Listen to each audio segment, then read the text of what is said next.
like I said, I'm Dr. Andy. We founded Compass Chiropractic, my wife and I.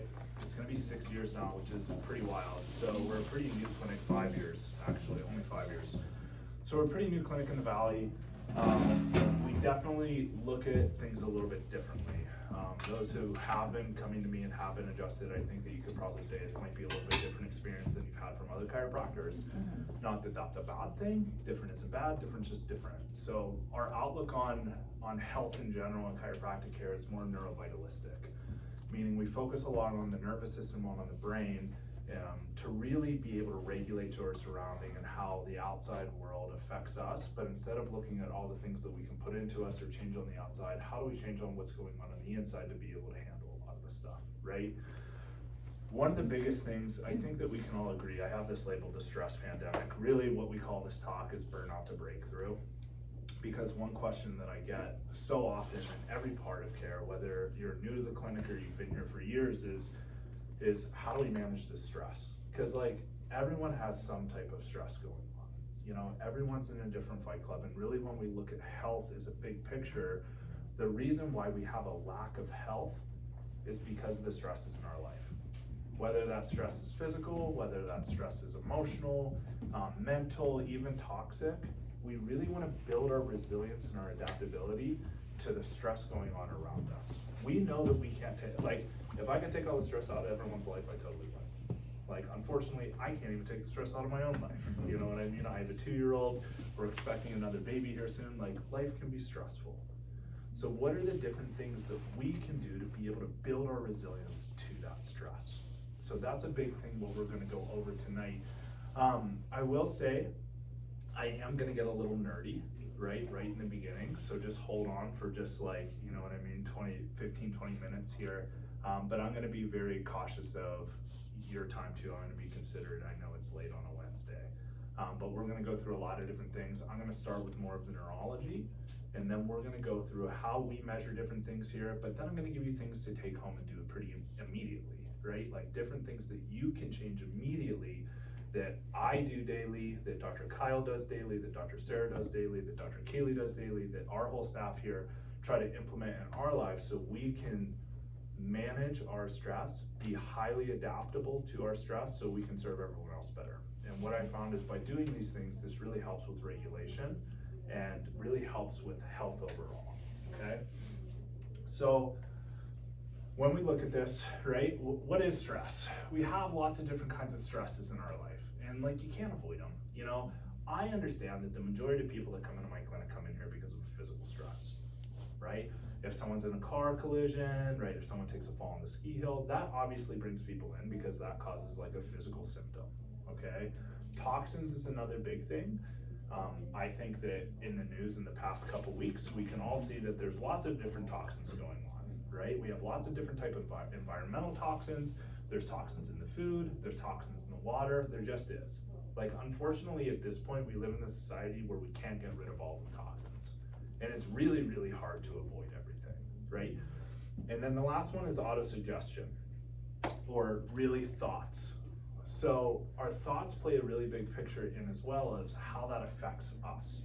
So when we look at this from like a global health standpoint, the way that we think about our bodies, the way that we think about our healing process, and the way that we are talking to ourselves can actually affect our physicality, right? And I think that people really tend to dismiss how big of an issue this is, especially different providers and even in chiropractic, right? We don't really talk about thoughts enough, but the thoughts control so much. Meaning, like, I always use an example, like if somebody comes in here and we take pictures in the beginning with x-ray and we do, like, if we do thermal scans, if we do heart rate variability, we can see all these objective changes. Like, I am confident in our procedures here that we will see objective changes through time, right? But even if I show all of that changes and it looks perfect, if someone doesn't believe they're gonna get better, they're probably not, right? And that's a really, really powerful thing when we look at the thought portion. So all of these is stress. So that's a very broad thing, right? Because we're being bombarded by it all the time, right? We can't get rid of it. And everyone's stress is different. Everyone's in a different fight club. Everyone has different things going on that we don't know about, and that's okay. But that leads me to the next thing is everyone has a different threshold, meaning like no two people are affected the same by a same stress. Meaning me and you could go through like the same type of ski fall and I could be fine, but you could be not, right? Or we could eat the same kind of food and I could get really sick and you could be all right. Why is that? It's simply because our innate threshold is different or lowered. So the different things we're going to talk about is how do we raise that threshold? Because like I said, we can't take all the stress out. How do we increase your potential to adapt to that stress over time? Does that make sense? Yeah. So yeah, individual threshold. This was me trying to be cool with computer stuff, and none of it worked, but I just talked about it. Yeah. But I got a spine on there, so that's pretty cool, right? Yeah, and a guy digging a hole next to a skeleton. So, all right, on to more positive things, okay? So, the first thing I kind of want to go over is I think it's really important to understand how stress affects systems, right? So we're going to talk about stress in the central nervous system, stress in memory, stress cognition and learning. We'll talk about stress in like the cardiovascular system and then stress in GI. There is a lot of research in here. I'm gonna kind of go over this, but I'll give you the resources too of where I saw and where I found all my sources so you guys can look at this as well.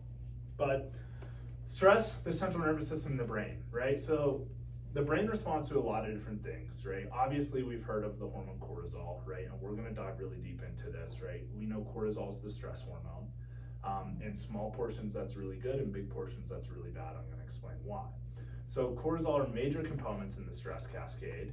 The hippocampus and these different parts of the brain, really what we're going to talk about here when I talk about like the hippocampus, the hypothalamus, the amygdala, because you're going to hear those different words, they're just different portions of the brain, and I want you to understand that they have a really strong emotional connection to stress.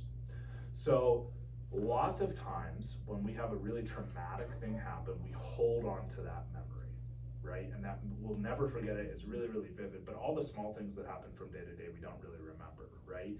Even like an example for me, I remember when I was a kid, there was a guy at our house and he was unloading wood and I was standing on the back of the dump truck and he threw a piece of wood, it hit me in the eye and I fell off the dump truck, right? So like that is something I remember being 3 years old. I don't remember anything else. Right? But that was a stressful situation. But those portions of your brain are going to hold on to that emotional connection to a big stress, right? Studies show that stress has many effects on the human nervous system, obviously. Ultimately, it causes structural changes in the brain. So stress over long periods of time is actually going to change our brain mapping, okay? So there's this really amazing thing called neuroplasticity. Has anyone ever heard of that word? Right? So I like to describe this as if we think of neuroplasticity, or if we think of our brain as like a city map, and we have all these crossroads, we have the roads everywhere, we have bridges. If it's like Pittsburgh, where I'm from, it's an insane, like you can't get in. I still don't know how to get around the city I grew up in. But like there's all these crazy roads. What we need to realize is those roads can change. They can change negatively because of different stresses. Like the road work might not be being done. The bridges can start to collapse, the infrastructure doesn't look as healthy as it could. But on the opposite side of that, what's really cool is through neuroplastic change, we have the ability to build new roadways too, right? And that's an important thing. We know chronic stress, so long-term stress, can lead to brain atrophy, meaning like your brain is actually going to shrink. Right? We see different weighted studies, we can tell on different brain MRIs, we can tell on CTs, that individuals that are under prolonged stress, the brain will actually get smaller, which is amazing. Like it's incredible to think that something can do that, but that's one of the reasons why we'll dive into more of like the memory issues and things here in a minute of how that affects all those different systems. Structural changes bring about differences in response to the stress, cognition, and memory. Right? So as that brain atrophies, when you get older, right, we might start being a little bit more forgetful, right? Or we've all know some people that have different problems with memory as they get older. A lot of that is because the atrophy of the brain, which is related to the stress cascade over long periods of time, right? So there's studies that show this, that long period of stress, we can start to affect different things like that nature. So when we look at this is just some of the different research that I have linked in here, and I'll send this all to you, right, as we look through this. But we looked at like the hippocampus, that emotional memory, the amygdala, the hypothalamus. Neurodegenerative processes activate at a higher level when we have longer periods of stress. So the cognition and learning actually is going to decrease over time based on chronic stress through your life. And this stress, like I said, can be caused from a lot of different things. When we look at that physical, the toxic, and emotional stress. So stress and memory, right? There's short-term, long-term, and sensory memory, meaning like sensory memory being like, I'm sitting here right now, but I can hear cars driving out there right now, and I know what that is without looking, right? Or if we have a drink, like if I say lemonade, everyone knows what lemonade tastes like without having to taste it, right? That's more of a sensory memory. So the short term would be more like the prefrontal, the parietal, and the long term are the larger, big, archaic areas of the brain, right? So the conversion of short term to long term memory depend on that hippocampus, right? One of those areas that we can see atrophy with the chronic stress. So it has the highest density of glucosteroid receptors, meaning like it takes on a lot of hormonal information, it takes on like a lot of cortisol levels, all of those different hormones that go through, that hippocampus is what's going to be activating and taking that on through the blood, right? And I'll dive into that in just a little bit here. But it has the highest level of response to stress. So that's the area of the brain that lights up when we have a stressor, right? And then over time, it can shrink, meaning the stress response will just be more impactful, right, or slower, okay? The amygdala, a lot of emotional experience, that's like kind of where we hold like a lot of anger. We can have different things like that through the amygdala portion of the brain. So, like I said, it causes structural and functional changes right through the brain. Stress can increase the amount of plasma cortisol. And I'm gonna get into this, like I'm gonna go through this thing on this whiteboard here where we talk about this, but it reduces the amount of dendritic branches. And what that is it's the nerve fibers connecting. So like as we send signals and pulses through the brain, has anyone ever seen like an animation of like an impulse going through the brain, or it goes from one nerve to the other and it like lights up and like goes to the other one? That's like the dendritic portion of that, the connection points through all the nerves in the brain. Decrease the number of neurons, which is really just like brain cells, the structural changes in the synaptic terminals, same type of thing through the dendritic branches, and then decrease in neurogenesis in the hippocampus tissue, right? By having that happen, we're atrophying through that area, kind of what I've said several times, but that can also change your emotional response to different things, right? So as we get older, if we are under chronic stress and if we are having atrophy, that can actually change our emotional response to different events. Meaning like if you were 20 and you were 90 and you had a similar event happen, the emotional response that you have to that can be completely different, right? There's a reason why this happens. Individuals who receive high dosages of synthetic anti-inflammatories, right, are observed to have atrophy of these areas as well. So prolonged anti-inflammatory use, meaning like any kind of anti-inflammatory, can also cause atrophy in these regions. So this is a lot of like where I come in, like, because obviously I see a lot of different kinds of people, or we see a lot of different kinds of people that are on anti-inflammatories for long periods of time. In my eyes, not only is that not good for the short term, but we want to decrease that over a long period of time because we don't want to have any brain structural changes. Does that kind of make sense to everybody? So we have neuroadrenaline, we have corticosteroids, right? Neuroadrenaline, like we know what adrenaline is, a neurotransmitter. It spikes your fight or flight, right? So we have two portions of our nervous system. We have our fight or flight portion and our rest and digest. Fight or flight is good for short-term issues. Rest and digest is also good, right? Because at the end of the day, if we see a bear on the trail, it's probably good to be able to react and get the heck away or do whatever you need to do. But when you go home at night, you want to be able to put your head on the pillow and go to sleep. Because when does your body heal and regenerate? Sleep. When you sleep. Who here has sleep issues? Yeah, lots of people, right? It's a very common thing. Like I see it very often. But that is just indicative. It shows me that many people are stuck in that fight or flight zone. And then corticosteroids, these are hormones like in the adrenal cortex. They're like your natural anti-inflammatory. It releases and causes like inhibition of the amygdala. So like shutting that down just a little bit so it's not so overstimulated. When we look at like stress and cognition, cognition is reception and perception of the stimuli and what you interpret it. So this is a really interesting thing too, because we all have different cognition. I might see one stimuli, or I might hear something outside. I might think it's something, you might think it's something else, right? Which is why this is so individualized, right? But your cognition of stress, and this is what I was kind of getting to, is everyone can take on stress differently. And that's where things get really interesting. And from a medical perspective, that's what makes it really difficult to be able to label X, Y, and Z. And I don't like labels because labels are for soup cans, you know, at the end of the day. But we need to have the understanding that everyone is an individual and we all see things differently. So our autonomic nervous system, that fight or flight portion and that rest and digest portion is a huge part of this, right? The central neurotransmitter and neuropeptide system, some of those different hormones that I was just talking about. And then a big thing is the hypothalamus pituitary adrenal axis. Whew. That's a lot of words right there. But I really want to take a second and dive into the hypothalamus pituitary adrenal axis here, because this is really what the stress cascade is. So I want to explain this to you guys. Don't laugh in my drawings, okay? I think Dr. Kyle was just making fun of me for like 20 minutes back there because I couldn't draw a brain, and I can't. So when I show you this, this looks like a brain, this looks like your brain on mushrooms, but it's still a brain. But when we look at this, so we look at the brain here, your hypothalamus is going to be sitting right here.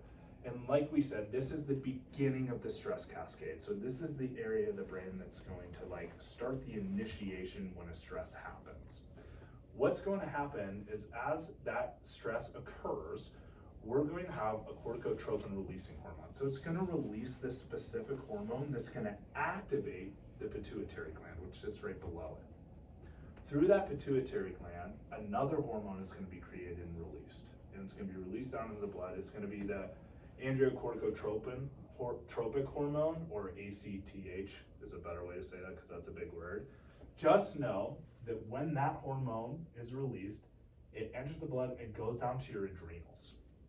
So who here has heard of like adrenal fatigue, right? Everybody. Really what that means is that's when these adrenal glands are pumping too hard and they get exhausted. You get exhausted, you can't recover, because this ACTH is going to stimulate your adrenals to produce cortisol. And we know cortisol is that stress hormone, okay? Like I said, cortisol is good. It's not a bad thing in short term. The problem that we see through these neural pathways is when this cortisol is created, if we're not managing it and regulating it properly, which I'll get into towards the end here, this cortisol is going to go back into the blood. It's going to go back up to the brain. It's going to go through your blood-brain barrier, and it's going to go back to the hypothalamus and stimulate it again.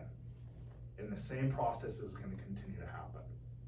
And what happens is this turns into a negative feedback loop.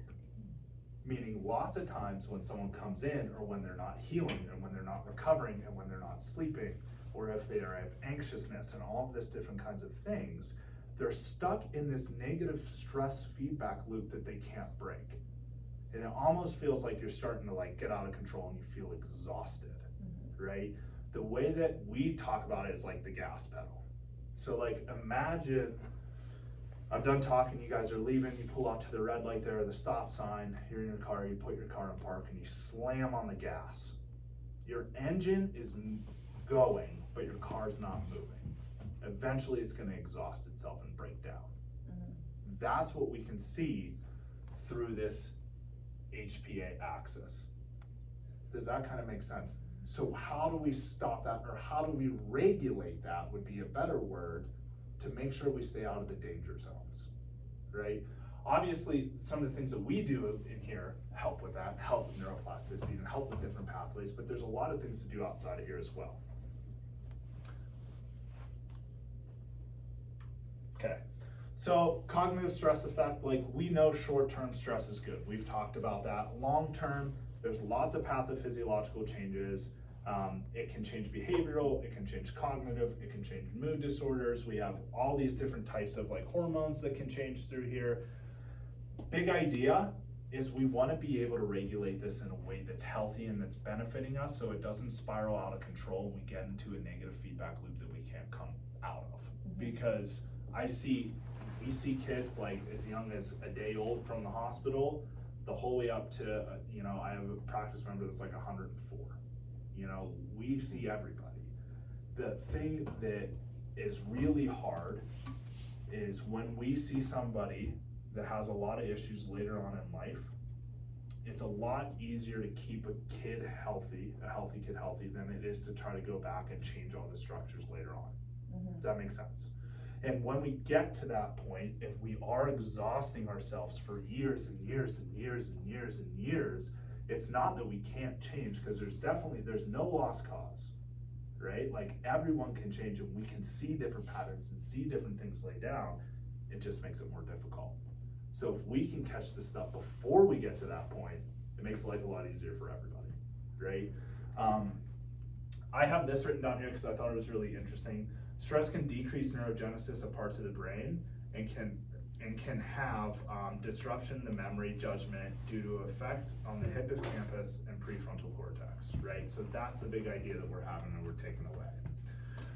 Stress and immunity, when we look at this, so who tends to get sicker when they're really stressed out? Doesn't that like always just happen at once? Where you're like, man, I just have all this stuff going on, it's crazy, and now I'm sick, and I'm just like, oh, there's a reason why, right? Because you're exhausted. Your body's not healing, it's not doing the way that it's supposed to, because it's so focused on trying to regulate this axis through the stress cascade that we start to literally break down, right? There's no such thing as cold and flu season. Like, there's not a season for it. What happens at that point? Like, when is cold and flu season, right? Anywhere really between like Halloween to New Year's, people are like, oh, it's starting to get cold out, I'm sick. Or if they live in Arizona, they're still getting sick. The reason is because we're dumping sugar into our bodies. We're having to be with like family, right? Like, you know what I mean? We have to like have all those different kind of stresses. Not that that's always bad stress, but like that stress puts a big portion into your body, right? And we start to get exhausted and not connect, and we're not able to recover from it.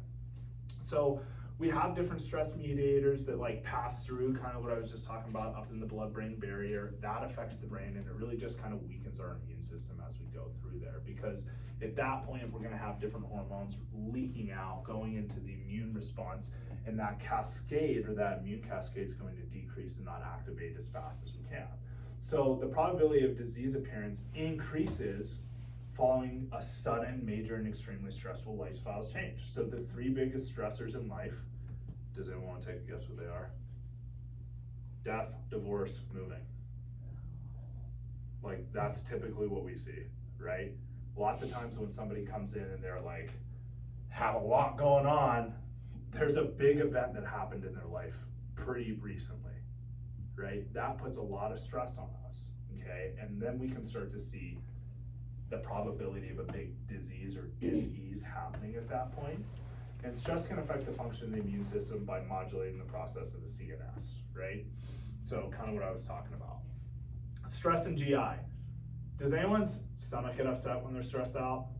That is Sarah, and it's also me, right? Like, I am somebody, when I'm under a lot of stress, like sometimes I get stomach ulcers, and like it just like kind of eats away at me. But stress can affect a lot of different problems of the gut, the absorption process.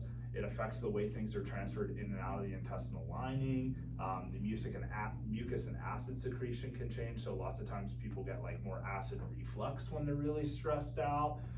Functional ion channels, and we have more inflammation.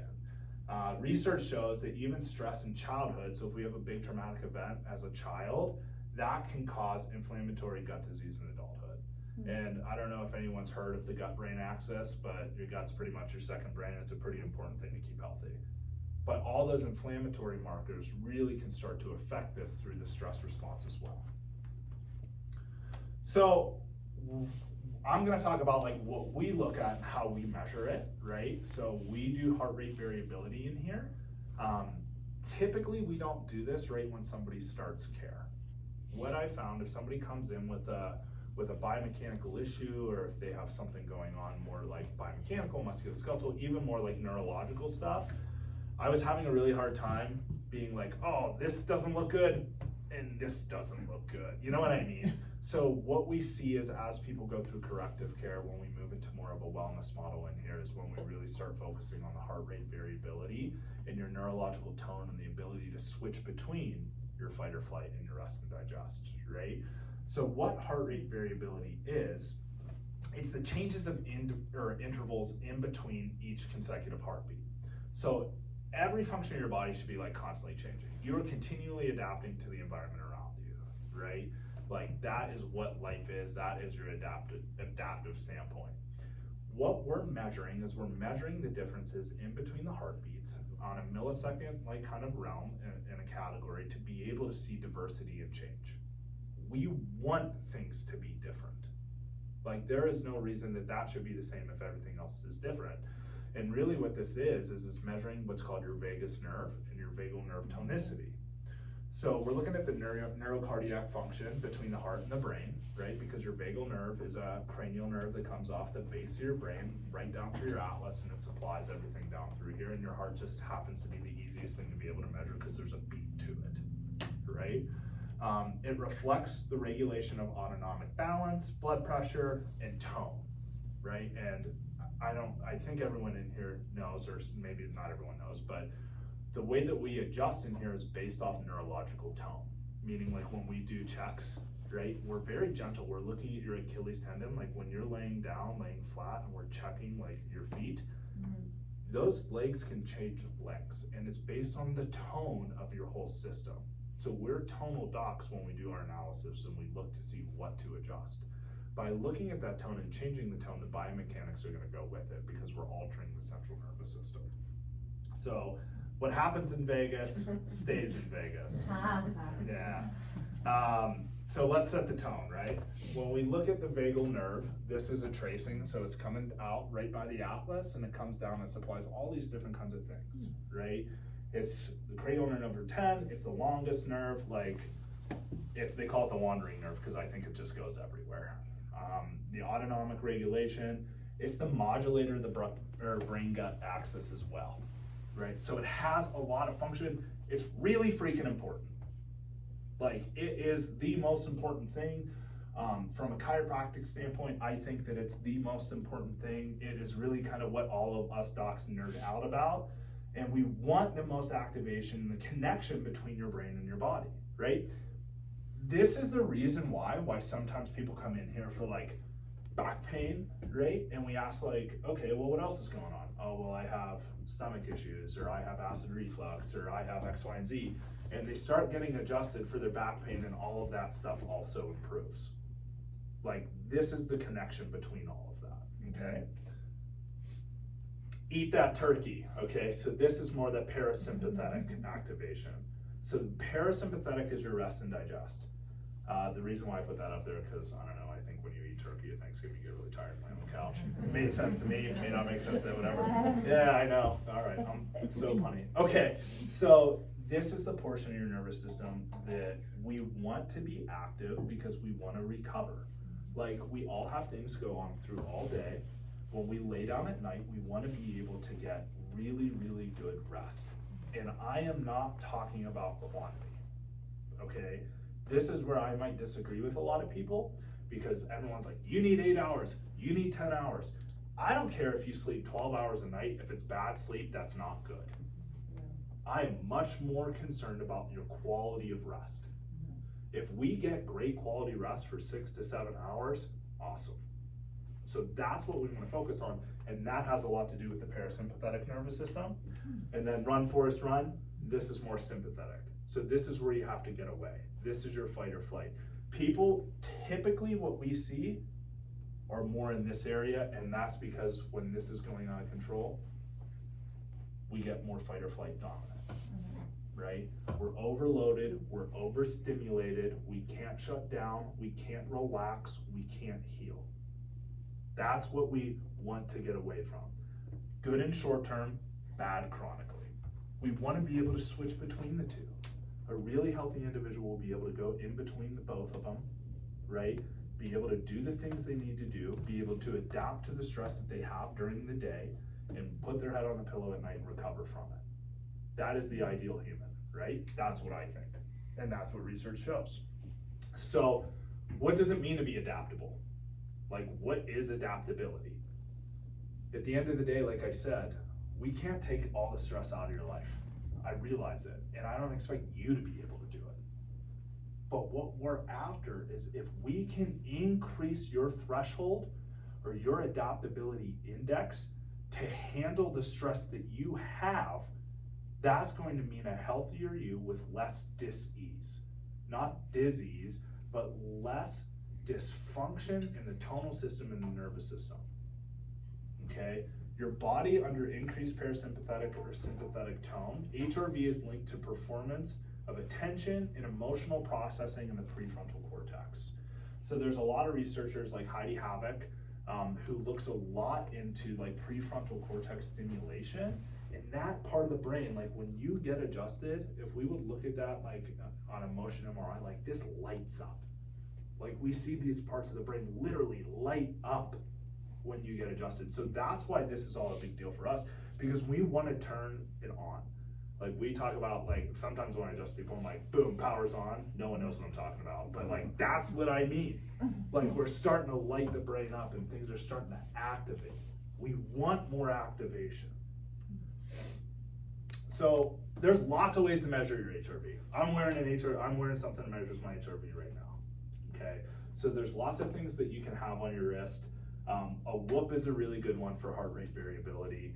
I use a Garmin, that works really well. There's different heart rate monitors that you can use at home.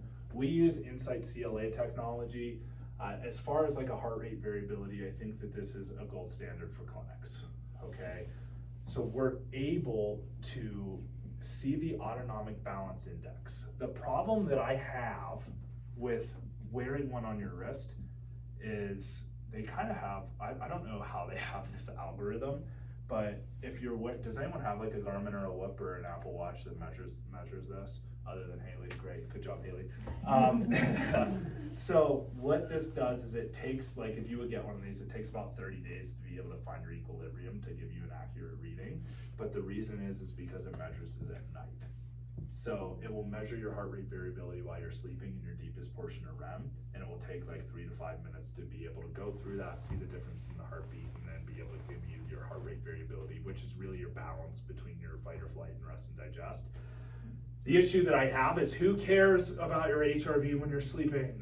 Like, okay, I'm more concerned of like, what's it like when you're up and we're going and we're doing things. We want it in a calm environment, right? Like I hope like when we measure HRV here, like I like to think our clinic's like pretty calm, like we are not walking in a room with a bear, you know, so we're getting an accurate reading. But we want to see it more when we're awake, when we're doing life. That's a really important thing. Another issue that I have, and even for me, this is more of like a personal thing, is you can get too intense on your data when you have it all the time, right? Every decision that you make can change your HRV. As so much, in fact, like if you're someone that likes to have a glass of wine every night, your HRV is probably not going to be good because alcohol really damages it, man. And I learned it because I was watching, right?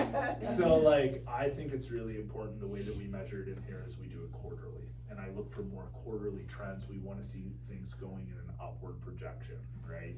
But there's lots of different things that you can use to measure it. So like I said, we use autonomic balance index, we use autonomic activity index, right? And really what we're looking at is where's your recovery, where's your battery? Are you depleting yourself? Are you exhausted? And how do you get to the point where you have better recovery so you're not completely going and tanking yourself day by day by day? Because that over time is going to like move you towards some problems. So this is just an example of what I look at here. When we look at this, we have on this side, this is like our autonomic activity, more like an adaptability index. The left side of this chart would be measuring our fight or flight. The right side is rest and digest. Goes from 0 to 120. What I typically say, people that sit between 100 and 100 or 120 on an HRV, they're the people that like spent their life to be able to recover. We're looking at like pro athletes that every decision they make in their entire life is to be able to recover and perform. Zero, we don't see anyone at zero because they're dead, right? So we don't have many dead people in the clinic. We don't have anybody. So what we're looking for is we're looking for more of a balance in this way, right? Typical adult, we're aiming for this green, right? Between the 80 and 100 mark. So someone that's sitting over here, they would be more in a sympathetic or a fight or flight. Someone over here, more of a parasympathetic. We don't see many individuals down in this realm right here. Reason being, if you're down there, there's pretty much two things. Number one, there's a really big issue, meaning like chronic stress is literally shutting our systems down.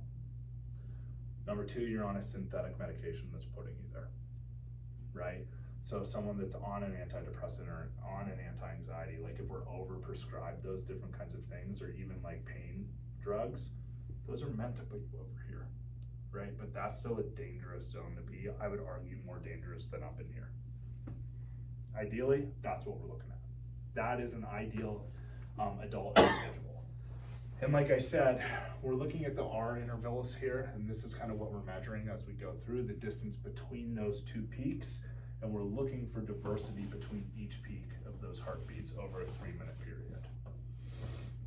So this is an example of like 3 months of heart rate variability. I just put this in here because we can see like it can change, right?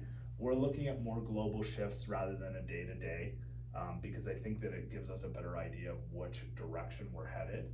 And why we can't compare HRV comes down to everyone has a different threshold. We all take on stress differently. So that's why I can't look at you and be like, my HRV is so much better than yours, right? Like obviously we're different individuals, we have different stresses, you know, so we can't put those together. These are the median values of like when we look at HRV over the ages. As you get older, that HRV typically will decrease, right? And a lot of that is because of the stress cascade and chronic stress, right? And vagal nerve tonicity. So how do we improve HRV and adaptability? What I do in here, one of the big things, we adjust, right? Like I said, we're tonal docs. We look at nervous system. We're neurovitalistic doctors.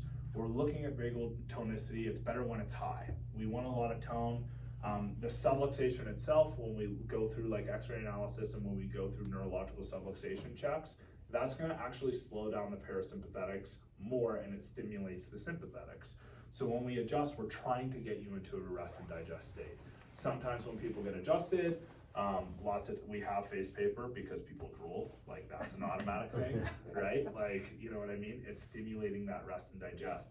Sometimes people have emotional reactions. I'm an emotional adjuster. Lots of times when I get adjusted, I cry, not because I'm sad, it's just like what my brain does, right? So everyone has different kinds of adjustments, right? The adjustments increase the prefrontal cortex stimulation and increases vagal nerve tonicity, ultimately increasing your ability to adapt and handle different changes in your life, increasing your threshold, right? So what are some different ways outside of here? So this is what I'm going to kind of dive into right now. These are going to be really take-home points, these next few slides. We're going to give you a sheet to take home, different vagal nerve activities and vagal nerve stimulations that we can look at. Getting adjusted is going to help. Cold exposure is going to be a big one. Deep belly breathing. Breathing is a big thing. Lots of people can't breathe right? Doing different kind of breath work is going to help with that. This is silly. Gargling will help stimulate vagal nerve tonicity. Exercise, singing, right? My wife doesn't let me do that. Probiotics can help with vagal nerve tonicity. Fasting is actually going to change your vagal nerve tone as well. There's different research that shows like anywhere from like an 8 to 12 hour fast can change vagal nerve tonicity. And then things like omega-3 fatty acids, EPA, DHA, all of those different kinds of supplements are obviously good for neurological health as well. So managing stress at home, right? Simple things like physical exertion, diet. Okay, we probably shouldn't eat a bunch of garbage. I think that like, I'm not the guy that somebody comes in here and I'm gonna be like, I'm not gonna give a nutrition talk. Like, you know, we wanna be healthy, make good decisions. I make bad decisions sometimes. It's not about being perfect. It's about do more good things than bad, right? Managing workload, scheduling, being able to have control over what your day looks like is a huge thing.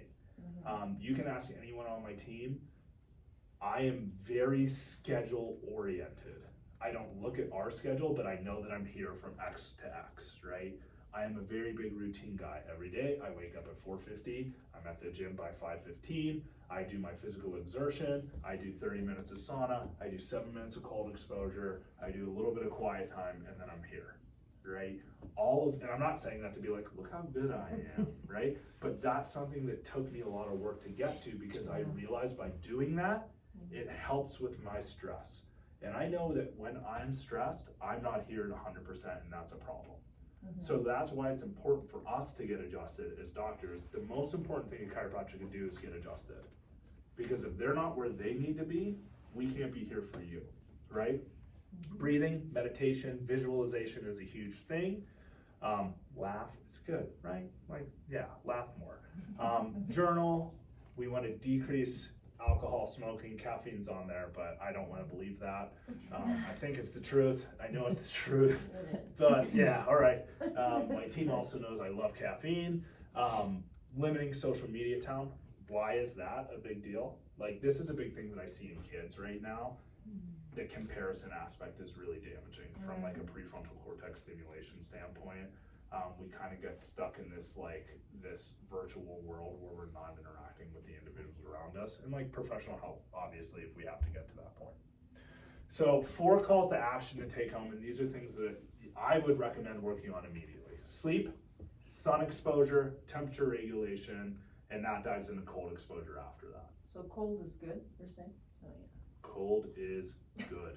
I had complaints at Today is bad. Right now, I wish we were in Mexico, right? Like, I know Friday is gonna be like -12.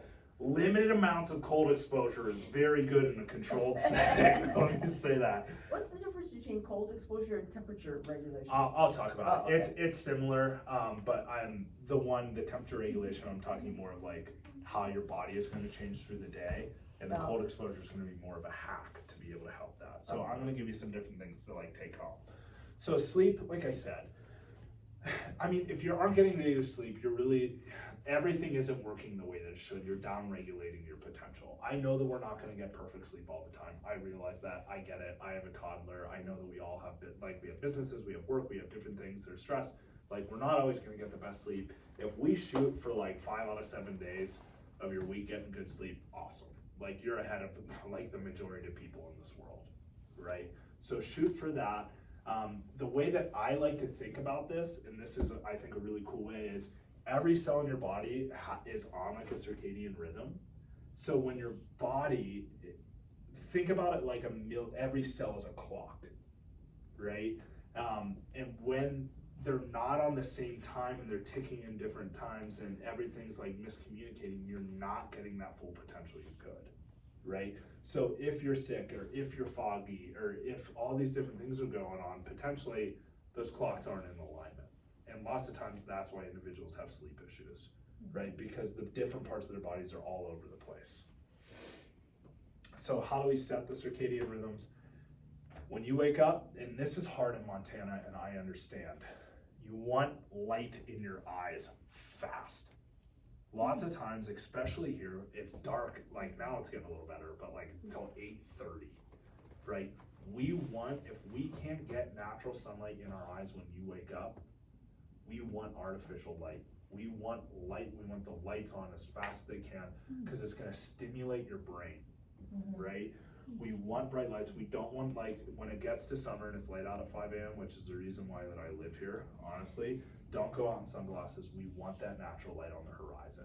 It's really important to set our brain and our circadian rhythm. So this is why the sun's so important. The cortisol pulse, so we all have a natural cortisol pulse. We want higher levels of cortisol spikes in the morning. So when you wake up, we almost want that stress hormone going in, so it's like stimulating us for our day. That's naturally going to happen. Like this red line, that's that cortisol. Right when the sun starts to come up, we want that pulse. A cortisol pulse, if our sleep isn't regular and we're all over the place, and this cortisol pulse gets pushed back to later, that's linked to different things like depression, anxiety. That's linked to like fatigue issues, brain fog, because we're not down regulating at time for night, and that's what messes up all our sleep, right? So we want the cortisol boost to happen early as possible in the day, and it sets your level of alertness and mood. Like that amount of cortisol in the morning is a really good thing. So this is where cortisol is beneficial. Viewing sunlight, obviously sunlight in the eyes. What's going to happen from a neurological perspective here, it's going to signal the hypothalamus to release certain like corticosteroids. It's actually going to set a timer for natural melatonin, right? We know that does anyone take a melatonin supplement? Okay, some people do. Your body's going to like produce that naturally. So the way to optimize that would be getting that sunlight right away, because I think it's like actually like 14 to 16 hours later is when that melatonin will be released, after that is stimulated through the hypothalamus. More benefits of sunlight exposure. There was this big research study done in Spain. This was a couple of years ago, right? But 20 minutes of sunlight a day is proven to increase testosterone levels in males and females. Testosterone is a really, really important like hormone. You know, it's going to increase the dopamine. And we know dopamine is really good. Lots of times people like talk about like dopamine is the feel-good hormone. Really what it's doing, it's motivation. Like dopamine increases your ability to want to get things done, to want to work. It increases craving, the pursuit of a task. Like having more dopamine is going to really light the fire. So dopamine is really important in that. It's not just like this molecule of like, oh, I feel good. Sorry, our wall's falling down. All right, it's going to increase more adrenaline, it's going to increase alertness, and we want that right in the beginning of the day, right? We want better attitudes. I want better attitude, and I want other people to have better attitude. Caffeine in the morning. Who has caffeine right when they wake up? Every day? Like within minutes? Okay, we're gonna talk about that.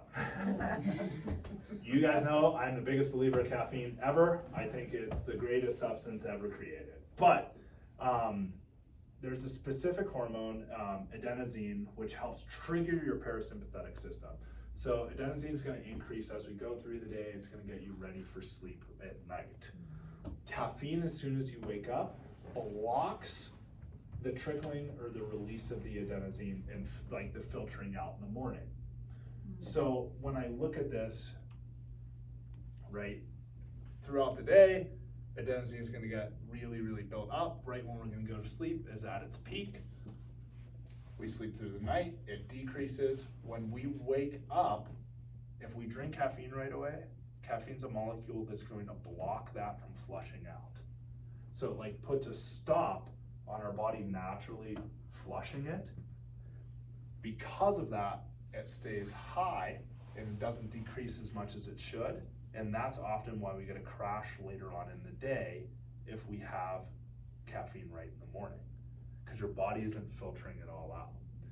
If you wait 60 minutes or an hour after you wake up, so say you wake up, sunlight right in the eyes for a little bit, you wait a little and have your coffee, that adenosine is going to be decreased enough to not have a big neurological effect, and you won't have that crash later in the afternoon, right? Because that's a big thing with caffeine drinkers.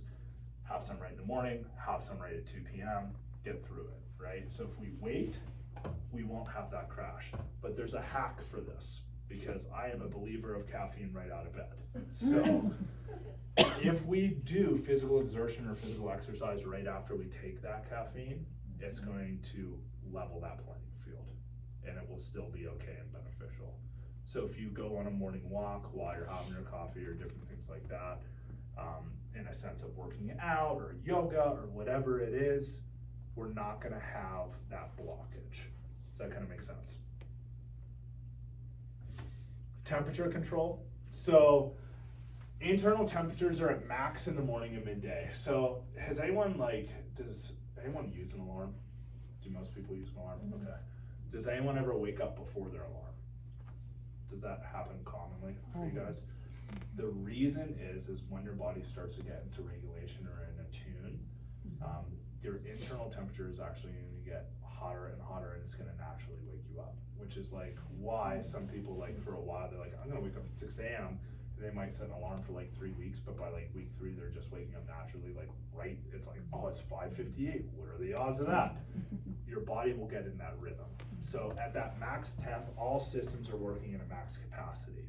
So it's like the turn on point. Like your body's like, all right, we're ready, let's go. On the opposite effect, when we get really tired and we get closer to night because everything's running out, our adenosine's building up, all this different kind of stuff, we normally get cold, right? So when we go to sleep at night, lots of times we're more cold. We should keep the temperature in the thermostat in our house colder at night, because naturally when we wake up in the morning, we're gonna be hotter. Who goes to bed and they're like, oh man, I can't wait to get under the covers, like I need more covers. And then you wake up in the morning, you're like, oh my God, it's so hot in this room, like what happened? It's the internal temperature, that's what's happening.